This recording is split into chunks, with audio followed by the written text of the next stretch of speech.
Hello friends, कैसे हो? GK 2020 YouTube channel के एनसीईआरटी वीडियो सीरीज में आप सभी दोस्तों का हार्दिक स्वागत है। आज का हमारा सब्जेक्ट है हिस्ट्री यानी कि इतिहास, और इतिहास में आज हम मुगल शासन व्यवस्था के बारे में बात करने वाले हैं। आपने कहीं सुना होगा या पढ़ा होगा किसके बारे में? शिवाजी के अष्टप्रधान मंडल के बारे में आपने कहीं पढ़ा होगा, सुना होगा। ठीक उसी के तर्ज पर यह मुगल शासन व्यवस्था भी थी। उनके बारे में इस वीडियो में हम बात करने वाले हैं, तो वीडियो में लास्ट तक बने रहिए। लास्ट में कमेंट सेक्शन में जरूर बताना कि आपको यह वीडियो कैसा लगा। तो चलिए, आज का हमारा टॉपिक है मुगल शासन व्यवस्था। और मुगल शासन व्यवस्था में सबसे पहले हम राज्यत्व के सिद्धांत के बारे में बात करते हैं। तो मुगलों का राज्यत्व सिद्धांत तुर्की मंगोल परंपरा पर आधारित था। क्या यह मुगलों का राज्यत्व सिद्धांत तुर्की मंगोल परंपरा पर आधारित था? सुल्ताना अपने ऊपर खलीफा की सत्ता को मानते थे, जबकि बादशाह स्वयं को खलीफा मानते थे। दोस्तों, यहाँ क्या भिन्नता है कि सुल्तान अपने ऊपर खलीफा की सत्ता को मानते थे, जबकि बादशाह स्वयं को खलीफा मानते थे।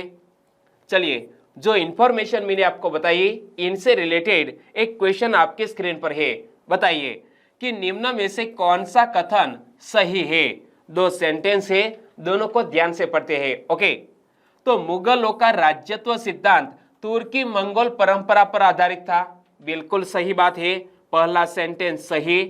बादशाह अपने ऊपर खलीफा की सत्ता को मानते थे, यहां कुछ गलत है, क्योंकि बादशाह अपने ऊपर खलीफा की सत्ता को नहीं मानते थे। कौन मानते थे? सुल्तान अपने ऊपर खलीफा की सत्ता को मानते थे, जबकि बादशाह स्वयं को खलीफा मानते थे। तो दूसरे नंबर का सेंटेंस गलत हो गया, और यहां हमें पूछा गया है कौन सा कथन सही है। केवल एक नंबर का सेंटेंस सही, तो हमारा आंसर बन जाता है ऑप्शन ए। और इसी पैटर्न के क्वेश्चन वर्तमान एग्जामिनेशन में पूछे जाने लगे हैं, और ऐसी प्रैक्टिस आपको कर लेनी चाहिए। चलिए आगे बात करते हैं।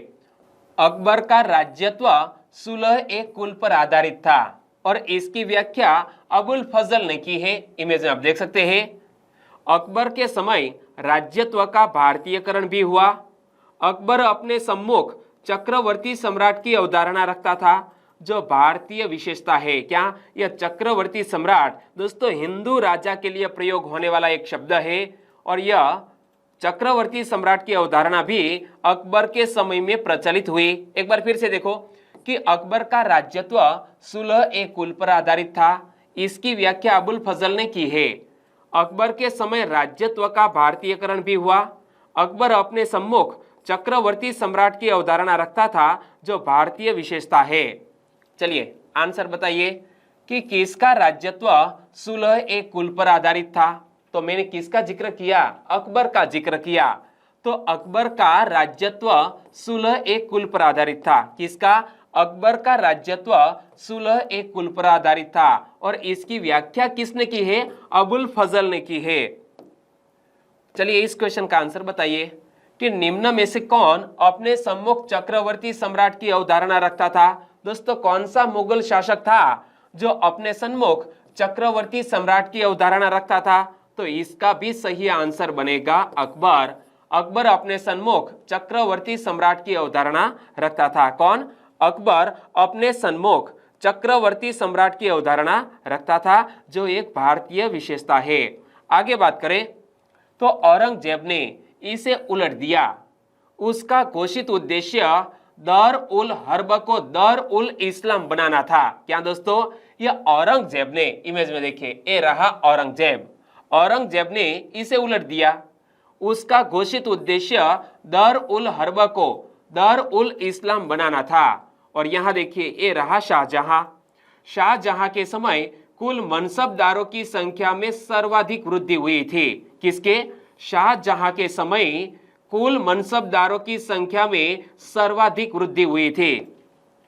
और जहांगीर ने मुगल मनसबदारी व्यवस्था में सर्वप्रथम अफगानों को शामिल किया, जबकि शाहजहां के समय पहली बार मराठों को मनसबदारी व्यवस्था में शामिल किया गया। यहाँ दोस्तों दो फैक्ट याद रख लेने हैं। एक तो जहांगीर ने मुगल मनसबदारी व्यवस्था में सर्वप्रथम किसको? अफगानों को शामिल किया, जबकि शाहजहां के समय पहली बार मराठों को मनसबदारी व्यवस्था में शामिल किया गया। यहां याद रख लेना है कि जहांगीर ने अफगानों को शामिल किया, शाहजहां ने मराठों को शामिल किया। चलिए आंसर बताइए, किसके समय में कुल मनसबदारों की संख्या में सर्वाधिक वृद्धि हुई? तो याद रखना, मुगल बादशाह शाहजहां के समय में कुल मनसबदारों की संख्या में सर्वाधिक वृद्धि हुई। सही आंसर है ऑप्शन बी, शाहजहां। और दोस्तों आगे, मुगल शासन में केंद्रीय प्रशासन किस तरह चलता था?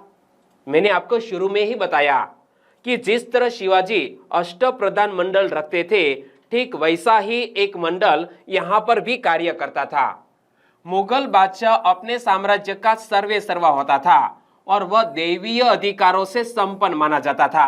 क्या? यह मुगल बादशाह अपने साम्राज्य का सर्वेसर्वा होता था और वह लोगों के बीच, यानी कि लोग ऐसा मानते थे कि हमारे जो बादशाह है वो दैवीय अधिकारों से संपन्न है। ओके। और मुगल काल में निम्नांकित विभाग कार्यरत थे। तो मुगल काल में दोस्तों कौन कौन से विभाग कार्यरत थे, उनके हेड क्या कहलाता था, वो हमें यहाँ याद रख लेना चाहिए। सबसे पहले बात करते हैं वकील या वजीर की। तो यह कौन था? संपूर्ण प्रशासन का पर्यवेक्षण करने का काम वकील या वजीर करता था। दीवान ए आला या दीवान ए कुल, यह कौन था? राजस्व संबंधी प्रशासन इसके जिम्मे में था। क्या दोस्तों? दीवान ए आला या दीवान ए कुल, यह कौन था? राजस्व संबंधी प्रशासन इसके जिम्मे में था। और दोस्तों मीर बख्शी सेना विभाग का प्रधान था। और यहां से क्वेश्चन निकल सकता है। कैसा क्वेश्चन?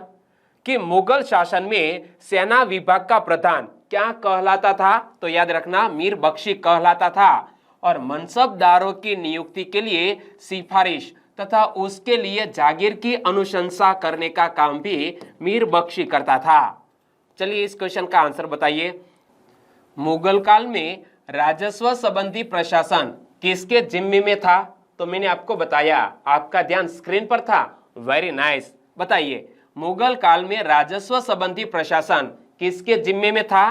दीवान ए आला के जिम्मे में था। सही आंसर है ऑप्शन सी। और यहां पर देखिए कि दीवान ए आला या तो दीवान ए कुल, राजस्व संबंधी प्रशासन इसके जिम्मे में था। किसके जिम्मे में? दीवान ए आला के जिम्मे में। तो सही आंसर है दीवान ए आला। मीर सम्मा अथवा तो खान ए सम्मा, यह कौन था? यह राजकीय कारखानों का अधिकारी होता था। क्या? यह मीर सम्मा राजकीय कारखानों का अधिकारी होता था। और मीर सम्मा के अधीन कई अधिकारी कार्य करते थे। इसमें दीवान ए बयूतात, और यह दीवान ए बयूतात कौन था? कारखाना अधीक्षक था। इसके अलावा तहसीलदार प्रमुख थे। यह दोनों दोस्तों मीर सम्मा के अंडर में कार्य करते थे। एक बार फिर से देखो कि मीर सम्मा अथवा तो खान ए सम्मा, यह राजकीय कारखानों का अधिकारी होता था। मीर सम्मा के अधीन कई अधिकारी कार्य करते थे। इसमें दीवान ए बयूतात तथा तहसीलदार प्रमुख थे। और सद्र उस सद्र, यह कौन था? धार्मिक मामलों से संबंधित विभाग का अध्यक्ष था सद्र उस सद्र। और मुख्य काजी, काजी उल कुज्जात के नाम से जाना जाता था। और यह न्याय विभाग का प्रधान होता था। क्या? यह मुख्य काजी। और दोस्तों यह मुख्य काजी, काजी उल कुज्जात भी कहा जाता था। और दोस्तों यह क्या करता था? यह न्याय विभाग का प्रधान होता था, यानी कि न्यायिक कार्य करता था मुख्य काजी। और सद्र उस सद्र, एक बार फिर से पढ़ लो कि धार्मिक मामलों से संबंधित विभाग का अध्यक्ष क्या कहलाता था? मुगल शासन में सद्र उस सद्र कहलाता था। चलिए आंसर बताइए कि मुगल काल में धार्मिक मामलों से संबंधित विभाग का अध्यक्ष कौन था? तो धार्मिक मामलों से संबंधित विभाग का अध्यक्ष कौन था? सद्र उस सद्र था। सही आंसर है ऑप्शन बी। और दोस्तों इसके अलावा आपने मुख्य काजी, मीर सम्मा या मीर बख्शी के बारे में याद रख लिया है तो प्लीज नीचे कमेंट सेक्शन में जरूर बताना। थोड़ी देर के लिए वीडियो को पॉज कर दीजिए। यह चारों के बारे में मैंने आपको बता दिया है कि मुख्य काजी क्या करता था, मीर सम्मा कौन था, मीर बख्शी, सद्र उस सद्र के बारे में मैंने आपको बता दिया। ओके। और मीर ए आतिश, मीर ए आतिश अथवा दरोगा ए तोपखाना का पद मंत्री स्तर का न होते हुए भी महत्वपूर्ण था। शाही तोपखाना इसी के अधीन था। क्या? यह मीर ए आतिश। दोस्तों आतिश यानी कि पटाखों की जो आतिशबाजी होती है उनके जरिए आप याद रख सकते हैं कि मीर ए आतिश। तो मीर ए आतिश अथवा दरोगा ए तोपखाना का पद मंत्री स्तर का न होते हुए भी महत्वपूर्ण था। शाही तोपखाना इसी के अधीन था। ओके। और दरोगा ए डाक चौकी, तो इसके अधीन राज्य के गुप्तचर और संवादवाहक थे। और मुहत्सिब, यह कौन था? मुहत्सिब यह जनता के नैतिक आचरणों का निरीक्षण करता था। क्या? मुहत्सिब यह जनता के नैतिक आचरणों का निरीक्षण करता था। एक बार फिर से पढ़ लो कि मीर ए आतिश, तो मीर ए आतिश अथवा दरोगा ए तोपखाना का पद मंत्री स्तर का न होते हुए भी महत्वपूर्ण था। शाही तोपखाना इसी के अधीन था। तो दरोगा ए डाक चौकी, इसके अधीन राज्य के गुप्तचर और संवादवाहक रहते थे। और मुहत्सिब यह क्या? यह जनता के नैतिक आचरणों का निरीक्षण करता था। क्या? मुहत्सिब जनता के नैतिक आचरणों का निरीक्षण करता था। चलिए आंसर बताइए कि मुगल काल में जनता के नैतिक आचरणों का निरीक्षण कौन करता था? तो मैंने किसका नाम लिया? मुहत्सिब। क्या? मुहत्सिब यह जनता के नैतिक आचरणों का निरीक्षण करता था। सही आंसर है ऑप्शन ए। आगे दोस्तों मुगल सरकार की बात करें तो प्रांतों का विभाजन सरकार में होता था। इससे संबंधित अधिकारी थे फौजदार, मालगुजार। दोस्तों क्या? यह मुगल शासन काल में प्रांतों का विभाजन सरकार में होता था। इससे संबंधित अधिकारी कौन कौन थे? तो फौजदार और मालगुजार। फौजदार सैनिक अधिकारी था, जबकि अमालगुजार भू राजस्व प्रशासन से जुड़ा था। यहां से दोस्तों क्वेश्चन निकल सकता है कि मुगल शासन में यह फौजदार सैनिक अधिकारी था, जबकि अमालगुजार भू राजस्व प्रशासन से जुड़ा हुआ था। और ये देखिए शाहजहां। शाहजहां के शासनकाल में प्रशासनिक इकाई के रूप में चकला का संगठन हुआ था। यहां से क्वेश्चन निकल सकता है कि किस मुगल के शासनकाल में प्रशासनिक इकाई के रूप में चकला का संगठन हुआ था? तो याद रखना शाहजहां के शासनकाल में यह प्रशासनिक इकाई के रूप में चकला का संगठन हुआ था। आगे परगना प्रशासन की बात करें तो सरकार का विभाजन परगनों में होता था। इससे जुड़े अधिकारी शिकदार, आमिल, कानूनगो एवं फौजदार थे। शिकदार कानून व्यवस्था का संरक्षक तथा भू राजस्व के संग्रह में आमिल की सहायता करता था। क्या दोस्तों? परगना प्रशासन यानी कि जिस तरह वर्तमान में डिस्ट्रिक्ट है, डिस्ट्रिक्ट के अंडर में तहसील और बाद में ग्राम है, ठीक उसी तरह की शासन व्यवस्था यह मुगल शासन काल में भी थी। देखो कि सरकार का विभाजन परगनों में होता था। इससे जुड़े अधिकारी शिकदार, आमिल, कानूनगो एवं फौजदार थे। शिकदार कानून व्यवस्था का संरक्षक तथा भू राजस्व के संग्रह में आमिल की सहायता करता था। आमिल भू राजस्व प्रशासन से जुड़ा था। कानूनगो गांव के पटवारियों का मुखिया तथा स्वयं कृषि भूमि का पर्यवेक्षक होता था। फौजदार खजांची होता था। क्या? यह फौजदार खजांची होता था। दोस्तों यहाँ से एक बार फिर से पढ़ लो, क्योंकि यहाँ से परगना प्रशासन को समझने के लिए यहाँ कौन कौन से विभाग का प्रमुख हुआ करता था वो बात मैंने आपको बताई है कि सरकार का विभाजन परगनों में होता था। इससे जुड़े अधिकारी शिकदार, आमिल, कानूनगो एवं फौजदार थे। शिकदार कानून व्यवस्था का संरक्षक था तथा भू राजस्व के संग्रह में आमिल की सहायता करता था। आमिल भू राजस्व प्रशासन से जुड़ा था।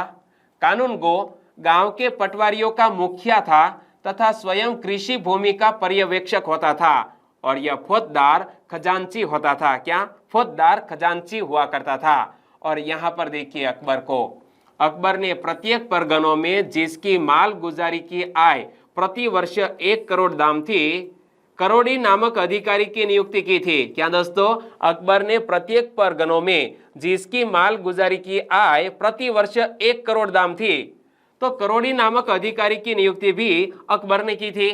और गांव प्रशासन मुगल शासन काल में कैसा था? तो परगनों के अंतर्गत अनेक गांव होते थे जिन्हें मावदा अथवा दीग कहा जाता था। क्या? यह मुगल शासन काल में गांव को क्या कहा जाता था? मावदा अथवा दीग कहा जाता था। और प्रशासन की सबसे छोटी इकाई ग्राम थी। इससे जुड़े अधिकारी मुकदम, जो कि वर्तमान में हम ग्राम प्रधान या सरपंच बोलते हैं।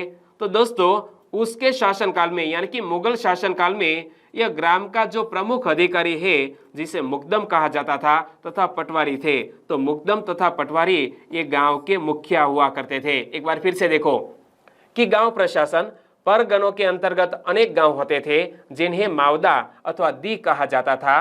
प्रशासन की सबसे छोटी इकाई ग्राम थी और इससे जुड़े अधिकारी मुकदम तथा पटवारी थे।